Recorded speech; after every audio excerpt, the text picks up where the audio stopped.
అందుకే పెద్దవాళ్ళు ఒక మాట చెప్తారు, నీ జీవితం పండాలి అంటే నీకు పూజ వచ్చా రాదా వదిలి, నీకు వేదం తెలుసా తెలీదా వదిలిపెట్టేసేయి, నువ్వు ఉపనిషత్తులు చదువుకున్నావా చదువుకోలేదా వదిలిపెట్టేయి, రామాయణ భారత భాగవతాలు తెలుసుకున్నావా లేదా వదిలిపెట్టేయి, దక్షిణామూర్తి యొక్క మూర్తిని చూస్తూ కూర్చోవడం నేర్చుకో.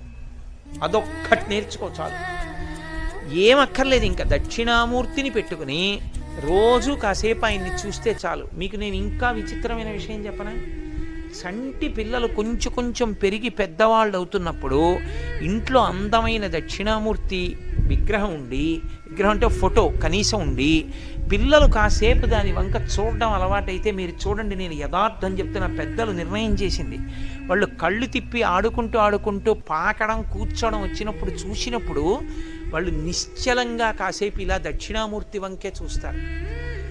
పిల్లలు చిన్నతనంలో దక్షిణామూర్తి వంక అలా ఎదురుగుండా కూర్చుని చూస్తే 2 ఫలితాలు వస్తాయి. అపమృత్యు దోషం పోతుంది, సరస్వతి కటాక్షం కలుగుతుంది.